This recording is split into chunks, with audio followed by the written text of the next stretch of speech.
자, 안녕하세요. 여러분들, 두 번째 시간입니다.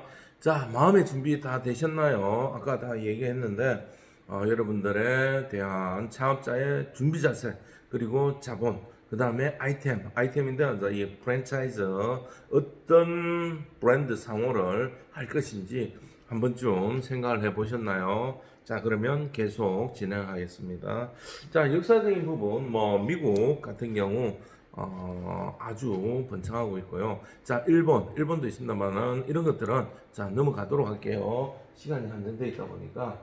자, 그 다음에 프랜차이즈 같은 경우에 기본적인 조건이 있어야 되는데 그게 뭐냐면은 물류를 가지고 이제 제공해 줄 수 있는 중앙 공급식 형태로 물건을 배송해 주고 또 거기에 따른 크게 두 가지가 있는데 자, 운영을 할 수 있는 물류를 운영해서 공급해 주는 데가 있고요. 그 다음에 물류 회사를 가지고 있는 거. 아예 전체적인 물류 회사를 가지고 공급해 주면 좀 더 크다고 볼 수 있고요. 유통만 하고 있다면은 조금은 이제 작은 개념, 작은 형태의 프랜차이즈라고 보시면 되겠습니다. 자, 그리고 생산과 물류를 좀 더 어떻게 시스템화해서 매일 물건을 보내주느냐. 일주일에 2회 내지 3회 공급을 해주느냐 이런 형태. 자, 그 다음에 외식 프랜차이즈는 반드시 본점을 가지고 있어야 된다. 직영점을 가지고 있어야 된다. 왜? 직영점이 얼마나 있는지 확인해 보는 것도 중요한 과정이라는 거. 뭘? 프랜차이즈를 선택할 때. 왜냐하면 이 직영점이 없으면 어떤 형태가 되어버릴까요? 문제점이 생긴다든지 아니면 신메뉴를 개발할 때 테스팅이라든지 이런 부분 없이 바로 가맹점으로 내려와 버리면 위험 부담이 굉장히 크잖아요. 그죠? 자, 제가 있는 것도 마찬가지인데 어떤 형태냐면은 이러한 메뉴에 대해서 테스팅을 합니다. 상품을 개발했다. 그러면 이 신메뉴가 어떤 영향을 미치는지 먼저 일정한 지역에서 평균적인 지역에서 테스팅을 해서 오케이 컨폼이 떨어진다면은 자 처음 제품이 시제품이 나오고 그걸 가지고 손님들에 대한 평가, 맛에 대한 평가, 가격에 대한 평가, 크기에 대한 평가, 자 이런 것들을 계속 수정 보완해서 되었을 때 전체적으로 물류 시스템으로 생산해서 공급하는 자 그러한 형태가 될 수 있겠죠. 그 다음에 이렇게 운영함으로써 문제점이 무엇인지, 필요한 도구들이 무엇인지 이런 것들을 캐치를 할 수가 있다는 것. 자, 프랜차이즈의 기본이 잘 되어져 있는지 확인해 보는 것. 이것도 굉장히 중요하다는 거 아시겠죠? 자, 그 다음에 이러한 프랜차이즈 같은 경우에 상표 등록이나 아니면 그 다음에 각종 서비스나 이런 것들이 다른 데하고 차별화가 되고 법적으로 등록이 제대로 되어 있는지 확인을 해야 된다. 그렇지 못한 경우는 어떻게 해야 된다? 문제가 발생될 수 있다. 자, 예를 들자면은 과거에 우리나라 같은 경우 여러분들이 잘 아시는지 모르겠습니다만은 칼디의 전설. 자, 칼디가 누구예요? 커피를 이제 처음 전설적으로 나오는 이제 그러한 스토리텔링에서 칼디의 전설이라는 간판으로 이름을 지었어요. 자, 그렇게 해서 프랜차이즈를 내줬어요. 자, 5개, 10개까지 내줬는데, 다른 사람이 이걸 보고 상표 등록을 안 해놨기 때문에 다른 사람이 등록을 해버리는 거예요. 칼디의 전설이라고. 그러니까 이 사람 어떻게 돼요? 다른 사람이 등록해서 다른 사람한테 프랜차이즈까지 내줬는데, 그걸 달라, 로얄티를 달라. 물론 좀 과거 얘기입니다만은 그렇게 해버리니까 이 사람이 못하겠다. 자, 그래서 어떻게 됐다? 다른 집 간판들을 전부 다 비싸게 불렀겠죠. 자, 전부 다 커피의 전설로 바뀌어서 부착하게 되는 그러한 일들이 발생된 거예요. 아시겠죠? 자, 그런 부분들도 있다는 거. 그리고 프랜차이즈 본부는 모객하는 손님을 모으는 능력이 있다든지 또 그 다음에 마케팅 그 다음에 경영 관리 능력 자 이런 것들이 필요하다. 자 경영 관리 같은 경우에는 외식의 프랜차이즈의 꽃이라 할 수 있는 슈퍼바이저 여러분들이 많이 들어봤을 거예요. 자, 그런데 이런 슈퍼바이저 운영을 어떻게 하느냐? 자, 인간이 이렇게 관리할 수 있는 능력이 한계가 있다는 거. 그게 가장 괜찮은 숫자가 몇 8 정도. 그래서 군대 같은 경우 조직이 아주 잘 구성이 되어 있잖아요. 그 구성에서 어떻게 되어 있다? 8명. 그러면 이 사람들끼리 화합이라든지 아니면 이 사람 개개인에 대한 능력이나 이 사람 개개인에 대한 장점, 단점들을 알고 있기 때문에 서로 보완해주고 어느 정도 관리하는데 굉장히 좋다는 거, 팀워크라든지. 자, 그런데 본사에서 무엇을 이익을 많이 창출하기 위해서 어떻게 한다? 슈퍼바이저에게 15개, 20개씩 막 관리하도록 만드는 거예요. 자, 그러면 말이 20개지. 자, 20개에서 자, 한 군데서만 전화가 오더라도 몇 군데요? 20군데잖아. 그럼 어떻게 돼요? 그 전화를 다 받다 보면 어디가 어딘지 또 정확하게 이 매장들을 순회하면서 뭘 해야 된다? 경영 관리, 그리고 문제점 파악, 그 다음에 고객 관리, 그 다음에 마케팅, 이러한 부분들에 대해서 점장들에게, 점주들에게 커뮤니케이션을 하면서, 잘못된 부분을 계속적으로 업데이트 할 수 있도록 만들어줘야 되는데, 그럴 시간이 없다는 거. 그러다 보니까 어떻게 해요? 전화하기조차 미안해지는. 원래는 그런 게 아닌데, 그러한 형태가 일어난다는 거. 자, 그러되면 그러한 곳은 조금 지양해야 되겠죠. 그죠? 그러면 실질적으로 계약할 때 물어보는 거예요. 여기 같은 경우 슈퍼바이저가 몇 개의 매장을 관리합니까? 이런 식으로. 그 수량이 많으면 많을수록 내한테 점주잖아요. 내한테 할애할 시간이 적구나. 그러면 어떤 애로사항이나 어떤 발전 가능성에서 조금 뒤쳐줄 수밖에 없는 그러한 현상이 발생되겠죠. 자, 그렇다는 거. 자, 슈퍼바이저 운영에 대해서 또 그 다음에 이제 각종 내가 제안하는 거라든지 아니면 불평이나 불만 이런 것들에 대한 해소라든지 중간자적인 역할을 잘 해줘야 되는데 그렇지 못할 경우 상호 간의 발전이 없다는 거. 자, 그냥 상담이지만, 이제, 맥도날드에서 상품이 막 나오잖아요. 신메뉴 같은 게 나오는 게, 어디서 나오냐면은, 본사에서 무조건 일괄적으로 나오는 게 아니라, 가맹점에서 만든 걸 가지고 등록을 해줘요. 같이. 그러면 그걸 가지고 본사에서 라이센스를 사가지고, 다시 다른 가게점에다가 주고, 거기서 나오는 수익금을 처음 개발한 사람에게 또 주는 거예요. 자, 그러면 상호 윈윈이 되겠죠. 그죠? 제가 아까 지난 시간에 얘기했듯이 상호 간에 본사와 가맹점 간에 협력이 일어날 수 있느냐, 이런 부분에 대해서 얘기를 하는 거예요. 자, 무조건 본사에서 100%다 해주겠지. 이러면 어떻다? 반드시 망합니다. 아시겠죠? 자, 그렇기 때문에 이런 과정을 여러분들이 있는지 확인하는 시스템, 이것도 시스템인데 이렇게 돼야만이 상호간에 성장할 수 있는 그러한 뭐가 된다? 기반이 된다는 거 아시겠죠? 윈윈 반드시 생각할 수 있도록 하고요. 이런 소통이 잘 이루어지는지 이것도 알아보셔야 된다는 거. 자, 그 다음에 각종 경영 지도나 아니면 상담이나 애로사항 이런 것들에 대해서 좀 잘 진행이 되는지 어떻게 하면 될까요? 자, 여러분들이 잘 아는 맥도날드 같은 경우에는 자, 오픈을 할 때, 가맹점을 오픈할 때 어떤 식으로 하냐면요. 이 사람을 적어도 한 1년 정도 경영 수업을 시킵니다. 어디서? 밑바닥 화장실 청소부터 시키는 거예요. 화장실 청소부터. 저도 화장실 청소부터 했습니다. 화장실 청소하고 굴뚝 청소하고 자, 닥터 나가는 거 있잖아요. 고깃집 가면 여러분들 많이 먹는데 고기 먹다가 보면 기름 뚝뚝 떨어지는 거 있잖아요.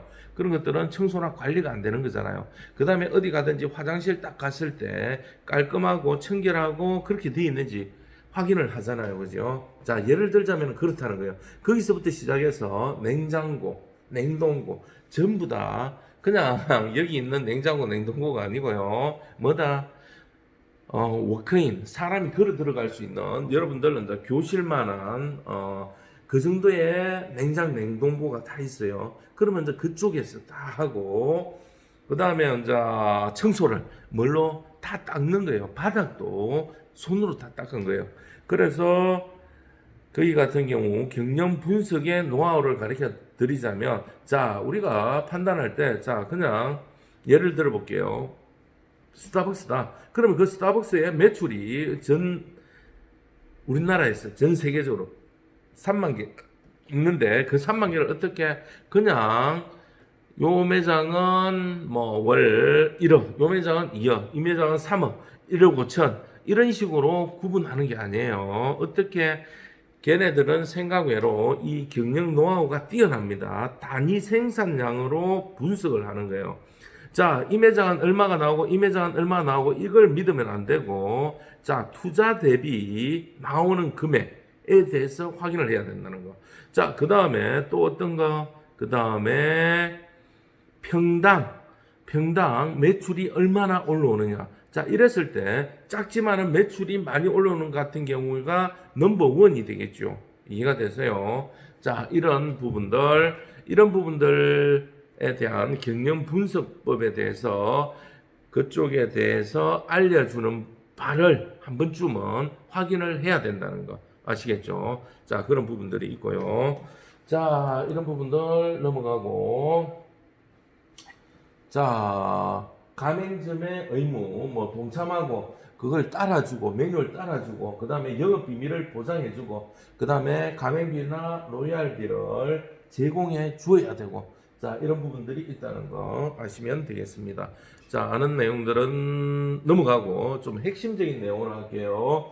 자, 여기에 보면, 자, 2002년부터 시작해서 프랜차이즈를 육성하는 형태로, 자, 어디에서 정부에서 좀 더 가맹사업 거래에 대해서 좀 더 활성화를 위해서 법을 만들어 놨습니다. 아시겠죠? 자, 그래서 가맹본부는 적어도 한 70여 가지에 대해서 뭘 해야 된다? 규정을 따라야 된다. 자, 그래서 해야 되는 것들이 뭐냐면은 가맹 희망자를 어떻게 권리 보호를 해야 되는데, 자, 이런 부분도 이제 하도 안 지키다 보니까 법적으로 만들어 놓은 거예요. 그래서 반드시 지켜야 되는 거. 자, 그래서 반드시 정보공개서를 등록을 해야 된다. 자, 정부에다가 정보공개서를 등록하는데, 정보공개서가 등록되지 않은 거는 아주 영세하다고 보면 돼요. 월 매출 2억 이하는 등록을 안 해도 됩니다. 아시겠죠? 자, 그 다음에 물론 이렇게 안 해도 되지만 이런 것들은 프랜차이즈를 내주더라도 한계가 있다는 거. 몇 개? 4개 정도밖에. 그래서 보면 아주 미세하게 있는 것들, 같은 건데 좀 이상하다 한 4, 5개 정도 있는 것들은 매출이 저조하고 신고 안 해도 되는, 자, 그러한 형태가 되고요. 자, 그 다음에 좀 어느 정도 규모만 된다면 반드시 정보공개서를 희망하는 사람한테 줘야 됩니다. 그리고 그걸 보고 얼마 전에 완전 계약 체결하기 전에 15일 전에 이미 주어야 되고요. 그 다음에 가맹금 예치제도. 자, 가맹금 예치제도는 뭐냐면은, 자, 우리가 거래를 할 때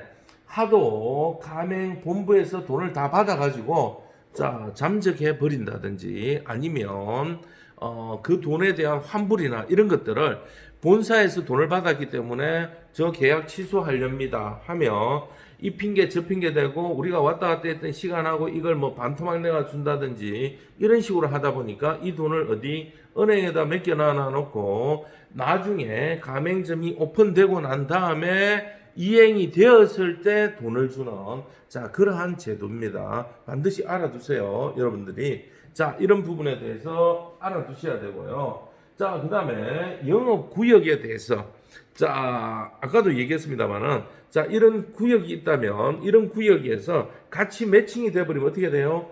나눠먹기식이 되잖아요, 그죠? 그랬을 때 충분한 거리를 띄워져 있는지에 대해서 알아야 된다는 거. 그래서 어떻게 그 인근에 있는 가맹점 10개에 대해서는 가맹점주에게 알려줄 의무가 있다는 거. 자, 이런 부분들이 있다는 거 알아두시고요.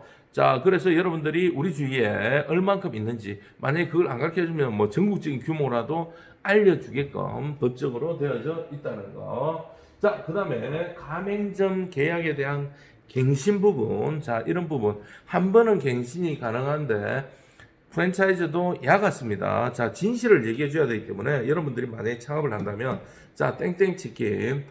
아, 그 진짜 땡땡 있나? 진짜 땡땡 치킨이 아니고, 그거 뭡니까?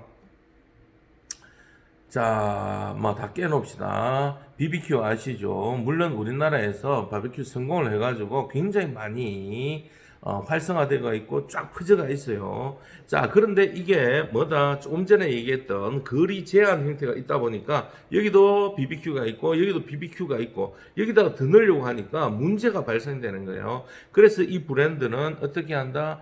다른 브랜드를 또 만들어 버려요. 그게 뭐다? BHC. 자, 좀 야갔지요. 왜 야갔어요? 자, 이거 있으면서 이거 하나 더 채려가지고 어떻게 해요? 본사 하나 더 채려가지고 여기에다 하나 더 집어 넣어버린 거예요. 그러면서 물류는 뭘로 한다? 물류 배송은 BBQ 막 달린 걸로 때려 배송해 준 거예요. 지금은 이제 물론 또 돈 벌어가지고 따로 마크 달고 이쪽 것만 가겠지. 왜? 그래, 그러더라도 충분한 뭐가 남을 수 있으니까 이윤이 남을 수가 있으니까 아시겠죠? 자, 그렇게 해서 자기네들이 시키는 걸 유사 품종이 좀 많지요. 시키는 대로 영업을 했어. 영업을 했는데 5년이 지나면 리뉴얼 형태를 해야 되고 꼭 안 해도 됩니다만은 지금은 법적으로 과거에는 뭐 무조건 하도록 만들어 놨어요. 자, 그러면 어떻게 된다? 이걸 가지고 한 번 더 계약하면 10년이 흘러가요. 그렇더라도 이 사람들이 자기네들이 신경을 쓰고 정성을 다해서 일반 업자니까 가맹점주가 운영을 했어요. 그러고 나면 이 사람들은 어떻게 해요? 이제 계약을 해지해 버리는 거예요. 충분히 더 할 수 있는데도. 왜? 그래야만이 이 사람하고 해지해 버리면 어떤 형태? 또 다른 BHC 가맹점을 내어줄 수가 있는 거예요. 그러면 또다시 새로운 가맹비를 받고 또다시 교육비를 받고 또다시 시설비를 받고 이런 형태 아시겠죠? 자, 그런 부분들 반드시 염두에 두고 100%다 믿으면 안 된다는 거. 상호 협력은 하되 자기의 권리를 제대로 주장할 수 있고 어느 정도까지의 한계라는 것도 한 번쯤은 생각을 하셔야 돼요. 아시겠죠? 자, 그런 부분이 있다는 거. 그 외에 또 뭐 있어요? 본죽 같은 경우 진짜 야같지요. 그죠? 그래서 나온 게 뭐예요? 본죽, 본비빔밥 이런 식으로 막 늘리는 거예요. 자, BHC도 뭐 BBQ도 뭐 BBQ 떡볶이 그다음에 맥주 그다음 BBQ 카페 막 이런 식으로 막 벌리는 거예요. 아시겠죠? 왜? 그게 다 돈이 되기 때문에 그런 거예요. 자, 그러면 자, 본죽 같은 경우도 어떻게 해요? 자기네들이 한 매장이 있다. 그럼 이 매장이 어느 정도 됐으면 또다시 폐업시키게끔 만드는 거예요. 계약을 안 해주는 거예요. 그럼 이 사람 어떻게 해요? 어쩔 수 없이 배운 게 그거라고 거기에서 다른 이름으로 해서 작업을 하는 거예요. 사입을 하는 거예요. 자기가 간판 이름을 바꿔서. 그럼 어떻게 한다? 그 옆에다가 채리는 거예요. 채리고 나서 뭐예요? 할인해서 때려버리는 거예요. 이해가 되시죠? 자, 뭐 반의 할인, 10년적 가격. 이러면 이 집 어떻게 될까요? 2개월, 3개월 하면 계속 하면 죽어버려요. 대기업의 횡포. 자, 이런 것들도 있다는 거 좀 알아두셔야 됩니다. 100개 있고 50개 있고 100개 있고 이렇기 때문에 뭐 속이기 위해서 이렇게 생각하시면 안 된다는 거. 이런 부분들도 필히 조사를 해 보셔야 되고요. 자기가 만약에 그쪽으로 발을 들여놓는다면은 같이 가려고 하면 좀 더 주도 면밀하게 자기가 가서 아르바이트도 해보고 거기에 대한 매출에 대한 분석도 좀 더 철저히 해보고 자, 무조건 본사 말만 믿어가지고는 안 되고요. 또 그 다음에 계획할 때는 뭐 반드시 문서로 작성되어 있는지 확인을 해야 돼요. 자, 이 사람들하고 계약을 할 때는 이야기를 해줘요. 어떤 이야기? 여기에는 월간 얼마의 매출이 나올 것입니다. 라는 예상을 해줘요.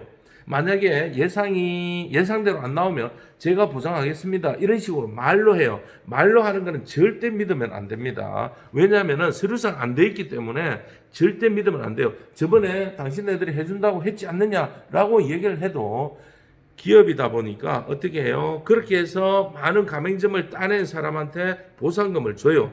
보상금을 주고 나서 어떻게 한다? 그 사람 퇴사시키든지 그 사람도 어떻게 보면 계약직이다 보니까 성과급이다 보니까 그걸로 먹고 살다 보니까 그런 식으로 막 거짓말이나 아니면 현혹시킬 수 있는 말들을 한다는 거예요. 그럴 때는 반드시 문서로 작성해 놓으셔야 된다는 거 아시겠죠? 자, 그런 점들을 좀 더 주의해야 된다는 거, 상호 간에 잘해야 된다는 거 아시겠죠? 자, 이런 부분에 있어 가지고는 법적인 문제는 설명하자면 길다 보니까 좀 넘어가도록 하겠습니다. 자, 아까 얘기했습니다만은 갱신 요구권제를 이제 잘 파악을 해야 되고요. 한 번은 또 해줘요. 근데 그 이상부터는 좀 무리가 있고, 슈퍼바이저도 나를 위해서 원래 존재를 해야 되는데, 본사팀의 뭐 브락지 역할, 본사에 이제 뭐 보고하는데, 뭐 내가 본사에 오는 물건들이 너무나 비싼 거예요. 왜 너무 비싸?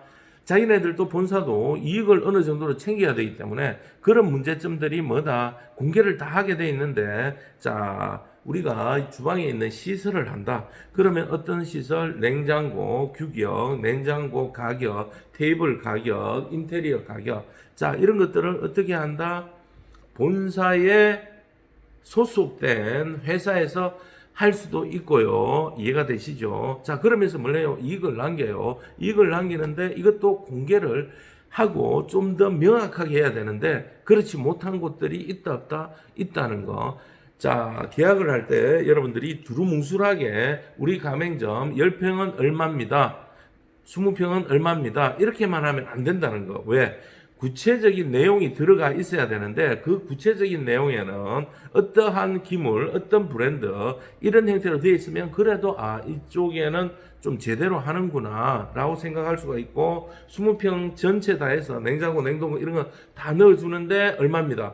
자, 같은 브랜드라도 자, 여러분들 잘 알다시피 같은 냉장고라도 요즘 같은 경우 금액 차이가 굉장히 심해요. 자, 같은 주방 스탠이라도 함량이나 스탠 함량이나 이거에 따라서 중국제냐 이태리제냐 이런 거에 따라서 엄청난 가격 차이가 나는 거예요. 아시겠죠? 이런 것들을 어떻게 한다? 알아야 되는 거예요. 모르고 하면 그냥 그쪽에서 이래 주는구나 이렇게 하는 거예요. 계약을 할 때 이해가 되세요? 자, 그 사람들도 자기가 알지 못하면 어떤 현상 속는다는 거 어떻게 하냐면은 자, 어떻게 하냐면은, 여러분들이 왔잖아요. 자, 이 사람 딱 봤을 때 상담을 좀 해보면, 야, 호구다. 막말로, 이제 호갱이다. 자, 그러면 어떤 현상? 계약서가 틀리다는 거예요. 이쪽 집 계약서, 이쪽 집 계약서가 틀리다는 거예요. 이해가 되세요? 자, 어차피 그거는 계약하기 나름이니까. 표준이지만은 틀리다는 거. 안에 내부 사항이. 자, 그러면 어떻게? 첫 단추가 잘못 낀게는 거예요. 덤탱이 쓰는 거예요. 자, 그렇게 되었을 때 어떤 현상? 그걸 알고 나서 계약을 파기하기에는 내가 투자된 돈이 너무 많은 거예요. 자, 하나 차리기 위해서 5천만 원, 1억 더 이상 되는 것도 충분히 있습니다만 10억까지. 자, 적어도 1, 2억 투자대가 있는데 그걸 가지고 문제점이 생긴다고 그것 때문에 지금 계약을 파기해버리면 시설 해놓은 거 다 소용없고 돈 투자된 거. 근데 계약서에는 그런 내용들이 없다 보니까 그 내가 냉장고라고 했지 않느냐 뭐 얼마짜리 어떤 냉장고 이런 내용이 없잖아요. 자, 커피 머신 같은 경우도 많이 차이가 나는 거는 2천만 원부터 뭐 300만 원까지 이런 차이가 있고 자동차도 여러분들 벤츠도 있고 티코도 있잖아요. 그것처럼 내 자동차 한 대 줄게 뭐 어떤 차 명확한 게 없잖아요. 자, 같은 차, 그랜저가 있더라도 그랜저에도 등급이 한 4-5개 정도 막 나눌 수가 있잖아요. 그럼 금액 차이가 2배까지, 옵션이 2배까지 올라가는 경우도 있잖아요. 자, 그런 형태. 그래서 좀 더 자세하게 꼭 파악을 해야 된다는 거. 여러분들이 만약에 창업을 한다면은, 계약을 한다면은, 그렇게 된 곳 같은 경우는, 그래도 좀 철저하구나. 그 다음에 인력 관리에 대해서 아까 얘기했잖아요. 프랜차이즈에 꽂힌 누구?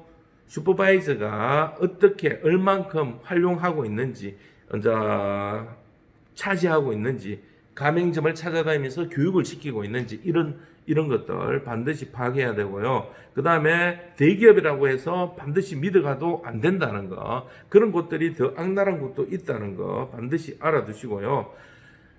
여러분들이 이런 좀 기초적인 아주 큰 것만이라도 잘 파악하면 어느 정도 안정된 프랜차이즈를 섭외해서 계약을 할 수가 있다는 내용 반드시 알아두시기 바랍니다. 자, 대단히 고맙습니다. 잠시 후에 또 뵙겠습니다.